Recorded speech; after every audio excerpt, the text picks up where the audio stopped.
nos excuses pour le retard avec lequel nous débutons ce journal suite à la retransmission en direct de la plénière de l'Assemblée nationale consacrée à la loi électorale. Au sommaire de ce journal, Bunia et ses environs baignent dans un calme olympien et n'ont pas besoin d'une quelconque agitation pour exiger le retour de la paix. L'armée s'y étant résolument engagée, point de vue d'une autre frange de la population contre celle qui appelle à manifester. À Marrakech, au royaume chérifien, les ministres des Affaires étrangères de la coalition mondiale contre Daesh ont encore une fois élevé la voix contre le terrorisme, exemple pris au Sahel, et la RDC est très présente par le truchement du vice-premier ministre, ministre des Affaires étrangères. La journée internationale de l'infirmière, c'est aujourd'hui. Les professionnels de la RDC se sont retrouvés à l'Institut national pilote des sciences de santé pour la célébration et quelques néophytes ont prêté serment pour l'exercice de ce noble métier. Il est 20 h à Mbandaka, même heure à Massimanimba dans le Kwango. Mesdames et messieurs, bonsoir et merci de votre fidélité à cette grande édition d'information sur la chaîne nationale. Le président de la République était ce jeudi au Centre supérieur militaire. Félix Antoine Tshisekedi Tshilombo a présidé la cérémonie du lancement du séminaire des forces armées de la République sur l'éthique et la déontologie militaire. Le commandant suprême des forces armées de la République, à séance tenante, lançait un appel aux officiers séminaristes de mieux intégrer dans leur quotidien la culture de la bonne moralité. Patrick Michel Moukoui.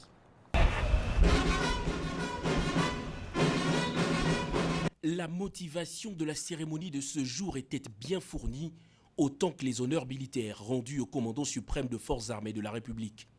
Ce séminaire sur l'éthique et la déontologie vient répondre à un besoin pressant de lutter contre la culture d'immoralité qui s'est installée dans l'armée depuis quelques décennies et qui compromet dangereusement l'identité positive et l'intégrité du pays.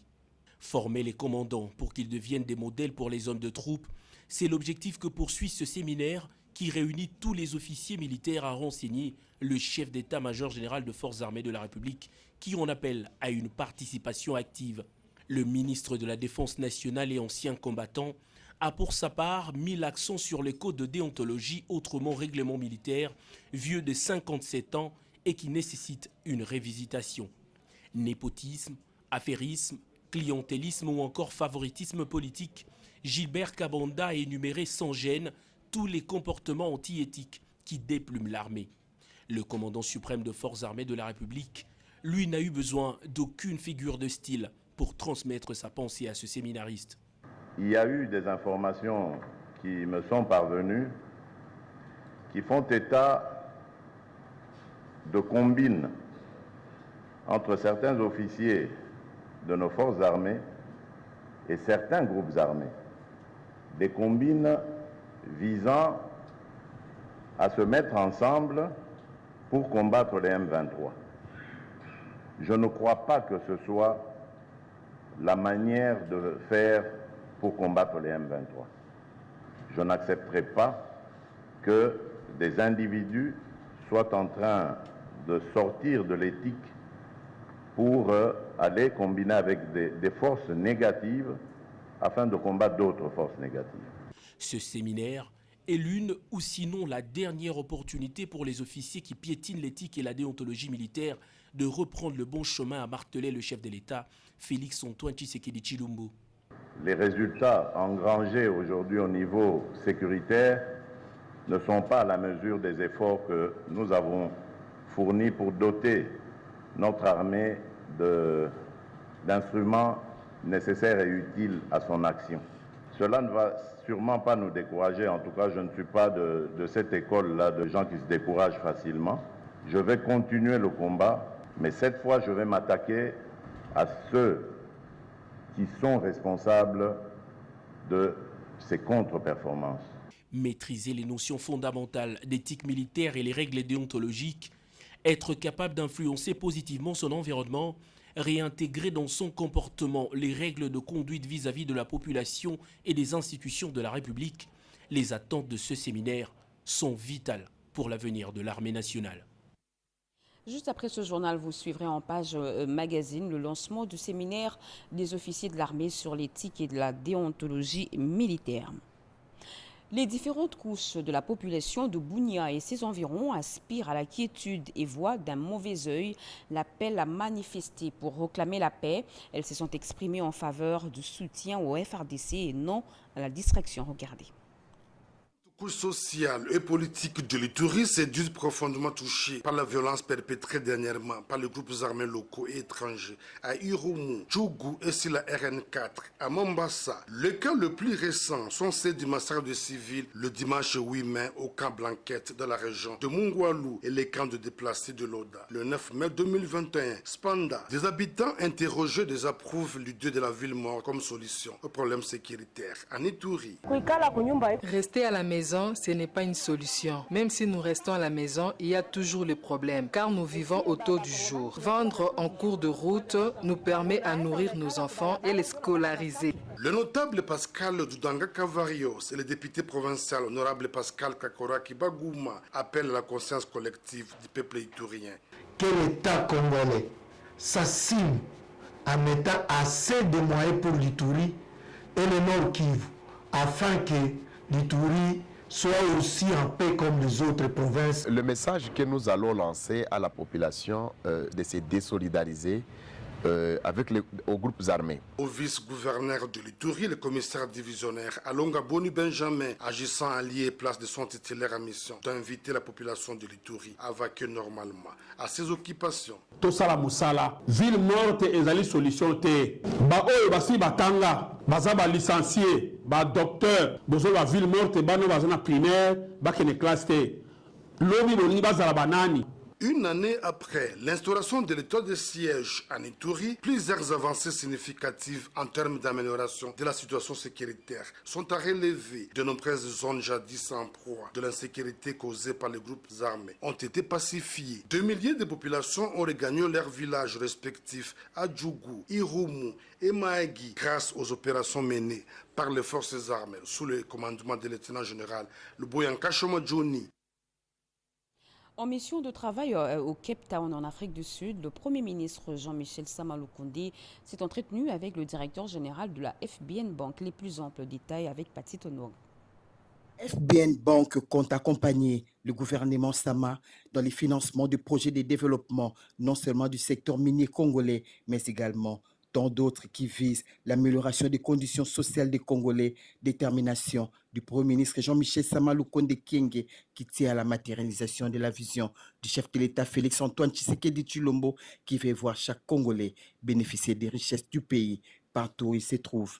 La présence du Premier ministre Jean-Michel Sama Lukonde Kyenge à Indaba Mining à Cape Town a été une occasion pour l'administrateur, directeur général de la FBN Bank RDC, Olajide Aéromui, d'exprimer au chef du gouvernement qu'il a reçu en audience les soucis de sa banque d'avoir un partenariat avec les gouvernements congolais. Nous avons eu une réunion fructueuse avec le Premier ministre où nous avons pu discuter un nombre de projets sur lesquels nous pourrions avoir des partenariats entre la banque et le gouvernement.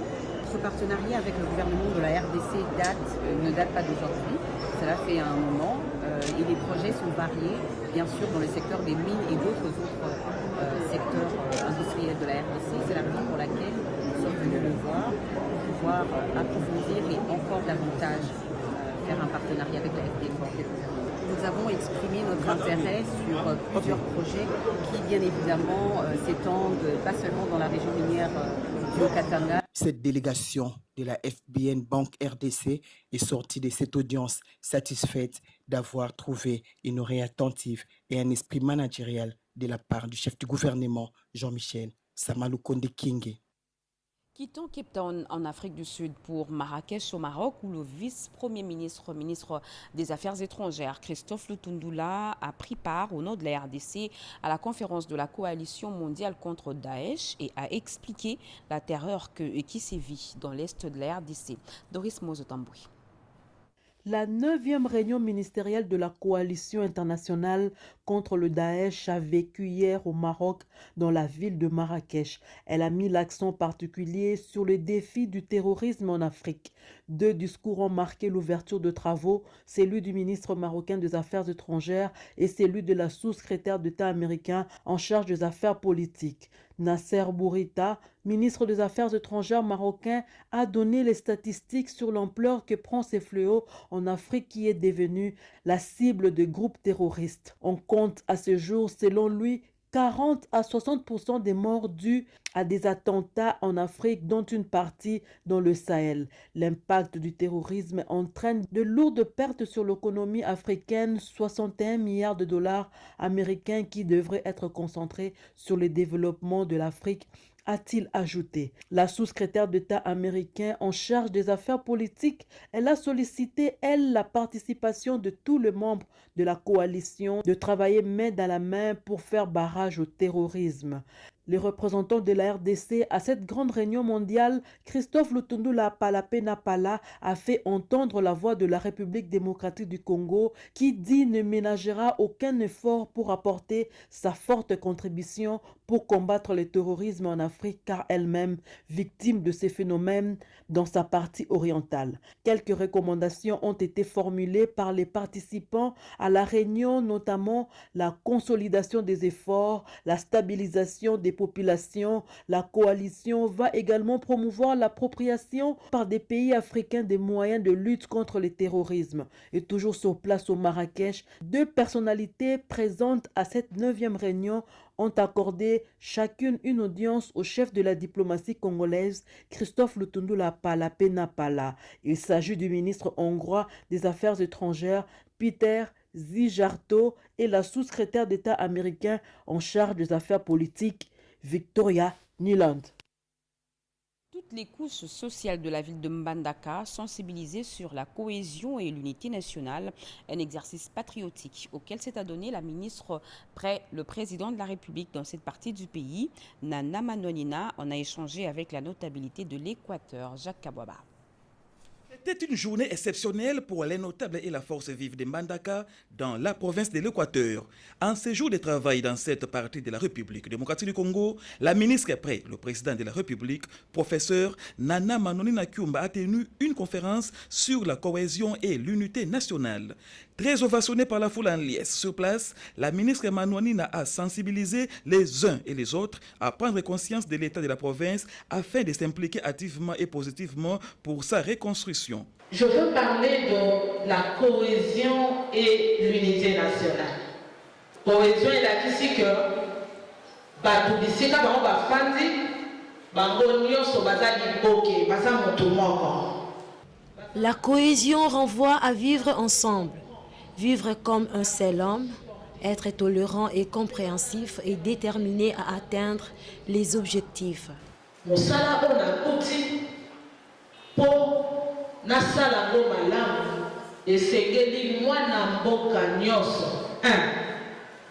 Je me suis engagée dans ce travail pour m'assurer que toute personne puisse vivre en toute liberté dans son pays, peu importe le lieu où il se trouve. Tout compatriote doit savoir pardonner ses frères. Soyons unis, tenons-nous main dans la main pour reconstruire notre pays. La notabilité dans son ensemble a apprécié ces messages et a promis son accompagnement de cette vision du garant de la nation dans cette campagne d'éveil patriotique. La République démocratique du Congo se met en ordre utile pour lutter contre le trafic illicite. Le séminaire opérationnel de 2 jours ouvert aujourd'hui à Kinshasa se penchera sur les dernières tendances mondiales en matière de trafic des produits contrefaits et différents vecteurs de fraude et commercialisation des boissons alcooliques d'origine mafieuse. Rikin Zuzeloya et Tony Djouma. Tente d'atteindre des proportions inquiétantes ce jour en République démocratique du Congo avec de nouveaux courants de fraude. Ils sont liés au trafic de cognac et autres champagnes, de contrebande et de contrefaçons. Voilà qui justifie l'ouverture à Kinshasa ce jeudi 12 mai 2022 des travaux du séminaire opérationnel sur la lutte contre le trafic illicite qui va animer 2 experts internationaux de la Société générale de surveillance au profit des cadres et agents de l'administration douanière congolaise face aux nouvelles techniques de ciblage et de sélection pour mieux appréhender et mettre en déroute les fraudeurs. Nous sommes dans la vision du chef de l'État. c'est-à-dire le peuple d'abord. La DGDA, parmi ses attributions, a le devoir de protéger la population. Il y a beaucoup de personnes, sans le savoir, qui meurent parce qu'ils ont bu un whisky frelaté, un champagne. Alors, cette mission, les gens de l'OMD sont venus pour donner à nos douaniers les mécanismes nécessaires pour contrecarrer cette fraude. Au finish, la Direction générale des douanes et accises va miser d'une part sur l'augmentation du niveau de la perception des droits et taxes et d'autre part sur la protection des consommateurs contre les effets néfastes de produits contrefaits. Comment relancer la perception directe et indirecte de la taxe sur la redevance audiovisuelle pour la RTNC, votre chaîne publique? Eh bien, cela passe indubitablement par une sensibilisation. Le directeur général intérimaire Robert Belidé Bunga a réuni les agents et cadres de la direction de la redevance pour ce faire. Yolande Voka. Avant ses contacts avec les agents et cadres de la radio-télévision nationale congolaise, le directeur général intérimaire Robert Belidé Bunga a peaufiné de stratégies avec la direction de la redevance. C'est pour relancer une grande campagne de sensibilisation des propriétaires et utilisateurs de postes et récepteurs audiovisuels dans leurs établissements commerciaux. Une perception qui peut être directe d'une part et indirecte d'autre part, au bénéfice du média public qui est la RTNC. Dans la perception de la redevance, il y a ce que nous appelons la perception directe, où les assujettis à la redevance doivent payer directement au compte de la RTNC, n'est-ce pas, la redevance. Il s'agit principalement des opérateurs économiques, bars, terrasses, hôtels, les sociétés.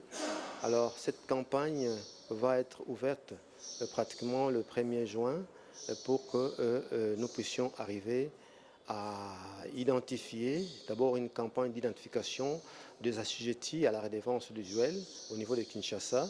Et cette campagne donc va commencer le 1er juin. Il fallait que je l'entretienne, cette campagne qui va commencer parce que c'est eux qui seront sur terrain pour justement mener cette campagne, identifier les assujettis à la redevance en vue de leur taxation. Des équipes de sensibilisation seront déployées d'ici le 1er juin prochain pour expliquer le bien fondé de cette redevance afin de donner à la RTNC le moyen de sa politique.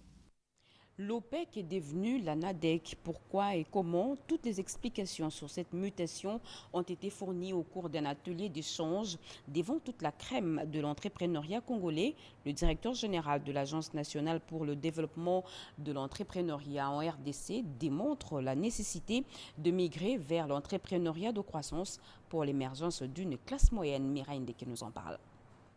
C'est pour répondre à la nouvelle vision du gouvernement, celle de promouvoir l'entrepreneuriat congolais, que l'OPEC a été transformé en l'ANADEC, un nouveau souffle dans l'écosystème entrepreneurial afin de créer les richesses et les emplois en RDC. Des informations claires quant à ce s'avèrent indispensables, d'où la tenue de cet atelier d'échange sous la coordination du directeur général de l'ANADEC, Ezekiel Bidoya. Pourquoi la transformation? On devait élargir la mission de l'OPEC, parce que l'OPEC ne s'occupait que des entreprises établies ou existantes.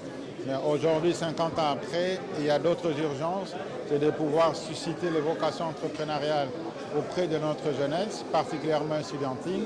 Le taux de création d'entreprises est très faible et donc il y a une nécessité de pouvoir pousser le Congolais à pouvoir entreprendre. La deuxième, c'est le moyen d'action. L'OPEC ne dépendait que du budget de l'État. Et l'ANADEC a cette plus-value-là qu'on a développé des mécanismes extra-budgétaires pour permettre à cette institution de pouvoir réaliser les missions qui lui sont confiées par le gouvernement. La troisième, comme je l'ai dit, c'est de pouvoir enrimer les missions de cette institution avec la vision du président de la République, chef de l'État. À travers le PRONADEC, le gouvernement de la République veut intensifier et développer son économie. Ce programme permet un soutien intensif et multiforme à l'entrepreneuriat congolais. Devant cette situation, nous devons soutenir la croissance des PME et augmenter les opportunités de création d'entreprises d'une nouvelle génération en soutenant la résilience et les mécanismes pour augmenter à la base le nombre d'entreprises formelles qui créent des emplois stables, en particulier parmi les populations défavorisées, notamment les femmes et les jeunes. Nous devons donc quitter l'entrepreneuriat de survie pour un entrepreneuriat de croissance. Des échanges enrichis par des éminents professeurs et experts en la matière, les intervenants sont tour à tour revenus sur l'importance de la vulgarisation sur l'entrepreneuriat ainsi que sur le mécanisme nécessaire de créer et de développer les entreprises congolaises afin de passer d'un entrepreneuriat de substance en entrepreneuriat de croissance. La Banque africaine de développement en appui aux femmes démunies de la ville de Kinshasa, les femmes de la Tchangou, viennent de bénéficier d'une enveloppe et autres biens pour le démarrage de leur petit commerce. Anastasie Doumbou. Une enveloppe de $300 américains et des kits de commerce ont été remis aux femmes micro-entrepreneurs du district de la Tchangou, dans le cadre du projet PROCER que dirige le professeur Paul Okomba. Ce projet d'autonomisation économique de la femme est appuyé par la Banque africaine de développement en collaboration avec le ministère de l'Emploi, Travail et Prévoyance sociale. Cette cérémonie de remise des dons a été effectuée par la ministre de l'ETPS, Claudine Doucy, qui les a invités à plus d'assiduité. Ces femmes venues de tous les coins et recoins de Kinshasa ont bien avant suivi la formation sur la comptabilité, la gestion des stockages et de l'environnement, ainsi que la rentabilité des fonds reçus. Claudine Doucy s'est rangée derrière le partenariat entre la BAD et les institutions de la République pour l'éclosion d'une classe moyenne à travers le renforcement des petits commerces en République démocratique du Congo. La situation carcérale dans plusieurs centres de détention à travers le pays, une question abordée au cours des 2 audiences qu'a eu la ministre d'État en charge de la justice, Rose Mutombo Kiese, a tout d'abord échangé avec les diplomates européens qui ont réaffirmé leur appui dans ce secteur, ensuite avec la chef du comité international de la Croix-Rouge en RDC, Oscar Balkaïch. Des hôtes de marque au bureau de la ministre d'État, ministre de la Justice et garde des Sceaux, Rose Mutombo Kiese. Avec les ambassadeurs de l'Union européenne, la ministre d'État, Rose Mutombo Kiese, il était question de raffermir les relations et explorer tous les domaines de coopération entre la RDC et l'UE dans les domaines judiciaires, notamment passer en revue tous les problèmes qui minent ce secteur.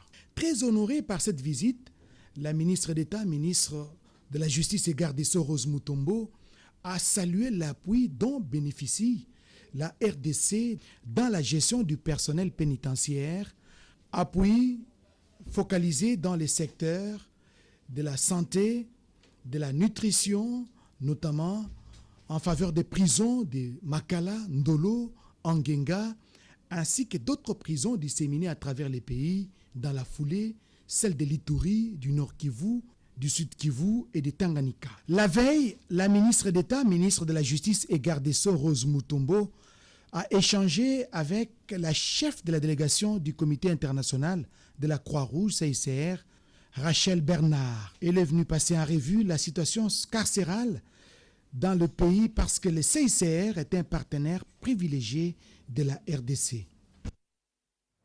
La profession infirmière, une voie faite pour diriger, investir dans les soins infirmiers et respecter les droits pour garantir la santé mondiale, c'est le thème choisi cette année pour la célébration de la Journée internationale de l'infirmière. Cette célébration qui a coïncidé avec la prestation de serment de plusieurs infirmiers à Kinshasa au tableau de l'ordre. Toto Songo et Bijou et Kamba ont vécu cet événement et nous en parlent. 1500 infirmiers de la République démocratique du Congo ont prêté serment ce jeudi 12 mai en présence du président du Conseil de l'Ordre national des infirmiers, Louis Kombadjeko. C'était à l'occasion de la Journée internationale des infirmiers. À l'international, la journée était placée sous le thème « La profession infirmière, une voie faite pour diriger, investir dans le droit pour garantir la santé mondiale ». Au niveau international, le leadership et performance organisationnelle des infirmiers en République démocratique du Congo, c'est la vision qui vient appuyer ces thèmes mondiaux.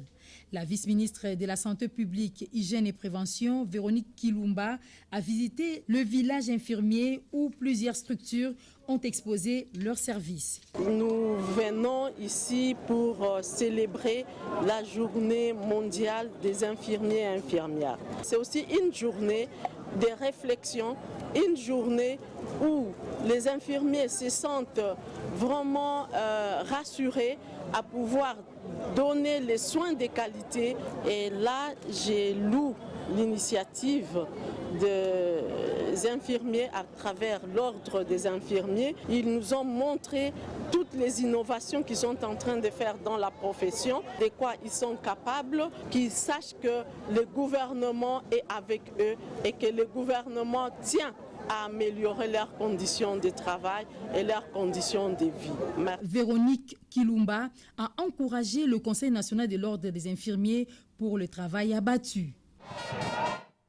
Le sommet global standard sur la traçabilité des médicaments dans les pays d'Afrique francophone a fermé ses portes à Kinshasa. En entendant les résolutions issues de ces assises, nous vous proposons de suivre ce qu'a été l'ouverture des travaux au Cercle Laïs Bobete Ngalisamba. Quelles sont les perspectives globales pour la traçabilité dans le secteur de la santé, précisément dans la traçabilité pharmaceutique? Ces questions sont au cœur du sommet GS1 qui réunit du 10 au 12 mai à Kinshasa et en virtuel les dirigeants et représentants des ministères de la santé des pays d'Afrique francophone. Objectif final, garantir la sécurité des patients et la disponibilité des médicaments dans la chaîne d'approvisionnement. Précision du docteur Teddy Mandaï. Comme vous le savez, avec le Covid, il y a eu beaucoup de changements sur le plan de la réglementation internationale pharmaceutique. Et donc, ceux-là qui établissent ces normes sur le plan mondial ont décidé de les revoir. C'est pourquoi en RDC, mais également dans d'autres pays francophones, nous sommes présentement en sommet virtuel pour pouvoir voir quels sont les changements ou les évolutions en rapport avec ces standards internationaux sur la réglementation pharmaceutique. Pour le programme national d'approvisionnement en médicaments, la RDC a intérêt car elle tient à améliorer sa chaîne d'approvisionnement et le système de traçabilité. Beaucoup de médicaments circulent dans notre pays sans que nous n'arrivons pour le moment encore à maîtriser l'ensemble des sources d'approvisionnement en partant du fabricant jusque chez le patient. Donc c'est ainsi que depuis une dizaine d'années, nous avons commencé à faire des efforts pour endiguer en fait cette criminalité pharmaceutique et généralement pas de bonne qualité. À l'issue des travaux, chaque pays aura des outils pour mettre sur pied un plan ou un système de traçabilité pharmaceutique efficace grâce au standard GS1 en vue d'assurer la protection des patients grâce à une chaîne d'approvisionnement sécurisée. Le monde de l'éducation est au chevet du secteur pour consolider et pérenniser la gratuité de l'enseignement primaire. La secrétaire générale à l'EPSP par intérim, Christine Nepa, a ouvert un atelier de 2 jours pour partager les informations de la dernière conférence des ministres de l'éducation des pays d'Afrique francophone. Edith Chala. L'enseignement de qualité est une préoccupation permanente à l'échelle continentale. La conférence des ministres de l'éducation de l'Afrique francophone, CONFENEM en sigle, était au chevet du secteur tout récemment. La secrétaire générale par intérim de l'enseignement primaire, secondaire et technique Nepa Kabala Christine et Diallo Fatimata, représentant de la CONFENEM, étaient présentes à cet atelier de restitution ouvert à CEPAS. Nous attendons de vous les pistes d'action concrètes et réalisables à mettre en œuvre pour renforcer la performance de notre système éducatif au niveau du cycle primaire, plus particulièrement. C'est notre façon, nous, le système éducatif congolais, d'accompagner la vision du chef de l'État, Félix Antoine Tshisekedi Tshilombo. Cet atelier de restitution se consacrera pendant 2 jours aux compétences du système éducatif congolais et aux facteurs de réussite scolaire en primaire. Je voudrais, au nom de Monsieur le secrétaire général de la CONFEMEN, consacrer ces mots pour exprimer surtout aux plus hautes autorités du département en charge de l'éducation nos remerciements les plus sincères. À l'heure de la gratuité de l'enseignement primaire, il est impérieux de scruter tous les mécanismes de consolidation et de performance pour pérenniser cette gratuité. À l'Assemblée provinciale de Kinshasa, Tengue Telito était en face des élus provinciaux. Interpellé par l'honorable Armand Ifukieto, le ministre provincial d'Intérieur a répondu à toutes les préoccupations. Lubizen Sakala. La situation sécuritaire sur l'ensemble de la capitale, la problématique des épaves sur la voie publique, l'insalubrité qui bat son plein dans la ville-province Kinshasa, les nuisances sonores, ces sujets ont fait l'objet d'une question orale avec débat adressée au ministre provincial de l'Intérieur, Didier Tengue Telito, par le député provincial Armand Ifukieto Kiakanda. L'auteur de cette question, l'honorable Armand, affirme avoir pris en compte les doléances de la population quinoise pour les soumettre à qui des droits. Lors de la première intervention, on a été secoué légalement parce que c'est le jeu démocratique tel que ça a été dit par l'honorable Bahamoudi. C'est un jeu très important qui met en avant les différentes fonctions que nous avons, le contrôle du législatif sur l'exécutif. Il y a un devoir de redevabilité, nous ne sommes pas là pour plaire aux gens, mais c'est surtout pour que la population nous rappelle alors certains faits. Dans sa conclusion, le député provincial affirme avoir fait son devoir de représentant du peuple. C'est la population qui nous délègue. Leurs plaintes ont été entendues et parvenues au ministre qui a répondu à leurs préoccupations et a promis la paix et la sécurité et aussi de résoudre le problème des embouteillages. C'est un exercice démocratique auquel le ministre provincial de l'Intérieur, Tengue Telito, s'est livré dans le cadre du contrôle parlementaire. Restons à Kinshasa. Vous l'avez sûrement remarqué, le long du boulevard Lumumba, entre la place de l'échangeur et l'aéroport international de Njili, la présence de l'éclairage public.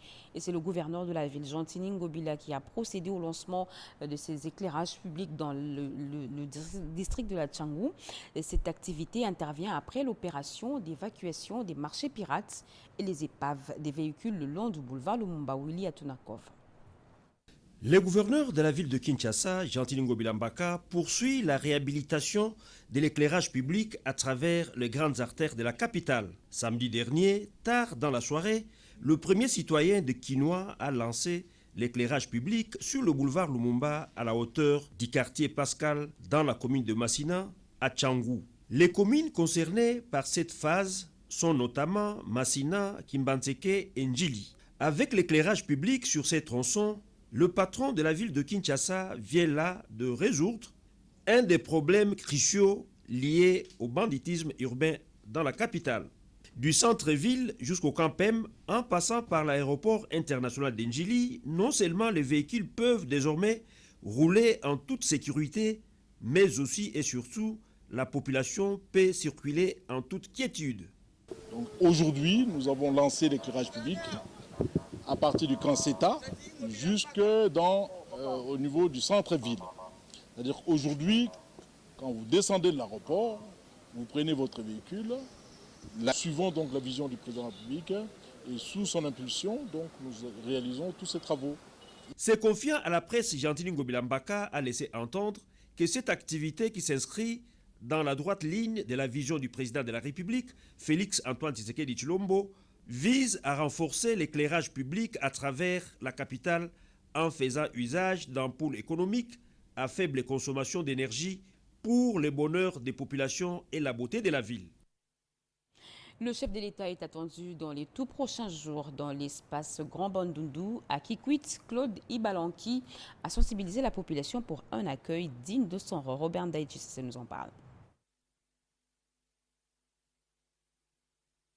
Le soleil se couche ce mercredi 11 mai 2022 avec un événement particulier qui a bouleversé le bon fonctionnement des activités dans la ville de Kikwit, chef-lieu de la province de Mambré du Kwilu. Avec l'arrivée de l'émissaire et envoyé du président de la République, Félix Antoine Tshisekedi Tshilombo, qui est attendu dans les prochains jours dans l'espace Grand Bandundu. Dès l'annonce de l'arrivée du haut représentant du chef de l'État, Félix Antoine Tshisekedi Tshilombo, dans l'espace Grand Bandundu, le boulevard du 30 juin dans la ville de Kikwit a refusé du monde. Une foule immense était amassée le long du boulevard pour ovationner celui qui est devenu l'incarnation de tout un peuple. Vive les princes et bienvenue sur la terre de tes ancêtres, scande la foule en liesse, témoignage vivant de la parfaite communion entre la population de Kikwit et Claude Ibalanki et Colomba, celui qui est surnommé la bouche autorisée pour les chefs, pour les uns et pour les autres, Mpangi. À l'image de l'entrée de Jésus-Christ à Jérusalem, Claude Ibalanki, dès l'entrée de la ville, a été stoppé net par la population qui voulait le voir et le toucher. Le fils du terroir est contraint de faire une longue procession avant d'être transporté sur le Chipoy. Tout un symbole car personne ne veut rater ces moments de communion. À la place du meeting, malgré la tombée de la nuit, la population est restée suspendue sur les lèvres de Claude Ibalanki pour avoir les nouvelles du président de la République. L'annonce de sa venue sur le territoire de l'espace Grand Bandundu a provoqué de salves d'applaudissements, car tous attendent de Félix Antoine Tshisekedi Tshilombo l'amélioration des conditions sociales et la fin des travaux du barrage de Kakobola. C'est par ici que nous mettons un terme à ce journal. Mesdames et messieurs, merci de votre fidélité. Merci à vous qui nous suivez à Boma, dans le Congo central. Vous êtes sur la RTNC. L'actualité continue sur nos antennes. Retrouvez à 23h Serge Merlin Mata. Demain, 20h, Anita Luambois.